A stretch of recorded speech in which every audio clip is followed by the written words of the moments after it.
అకాల గాలి దుమారం మూలంగా పంట చేలు నేలకొరిగి నష్టపోయిన రైతులను ప్రభుత్వం వెంటనే ఆదుకోవాలని మండల బీఆర్ఎస్ పార్టీ అధ్యక్షులు జీడిపల్లి రామరెడ్డి డిమాండ్ చేశారు. సిద్దిపేట జిల్లా తొగుట మండలం వెంకట్రావుపేటలో మక్కల శ్రీనివాస్కు చెందిన మొక్కజొన్న పంట చేను పార్టీ శ్రేణులతో కలిసి ఆయన పరిశీలించారు.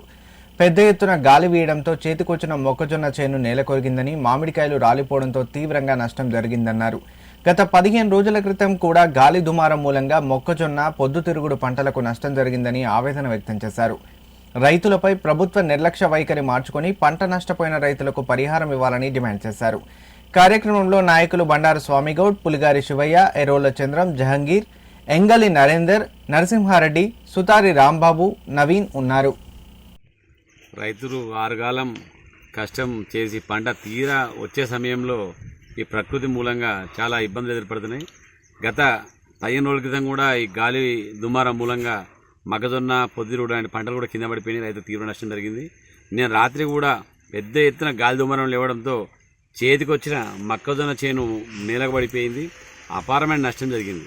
గతంలో కూడా చేను పడిపోయినప్పుడు అధికారుల దృష్టికి తీసుకెళ్ళడం జరిగింది. అధికారులు కూడా వచ్చిర్రు, పరిశీలించారు, కానీ ప్రభుత్వానికి నివేదిక కూడా పంపలేదు. ప్రభుత్వం కూడా పరిహారం ఇస్తా అని చెప్పి దిశ కూడా ముందుకు సాగలేదు.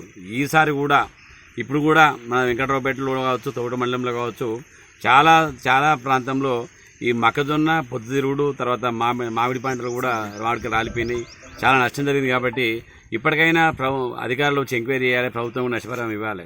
అధికారులు రాకముందేమో అన్ని చేస్తాం, అన్ని చూస్తాము, ప్రజాపాలన అది అని చెప్పి మాట్లాడినటువంటి కాంగ్రెస్ పార్టీ నాయకులు నేడు పట్టించుకున్న సందర్భాలు లేదు. మొన్న గతంలో జరిగిన 15 రోజుల క్రితం జరిగిన గాలివానకు సంబంధించిన సందర్భంలో కూడా కాంగ్రెస్ పార్టీకి సంబంధించిన నాయకులు కూడా, లేకపోతే ఇన్ఛార్జీలు కూడా పంట పొలాలు తిరిగి మేము కాపాడుకుంటాం, నేను రైతులను అండగా ఉంటామని చెప్పి మాట్లాడారు. కానీ ఇంతవరకు కూడా నివేదిక కూడా అధికారులకు పంపలేదు. మరి ఇప్పుడు కూడా పంట నష్టం జరిగింది. ఇప్పటికైనా స్పందించాలి, రైతులకు న్యాయం జరిగేలా చూడాలని మేము డిమాండ్ చేస్తున్నాం.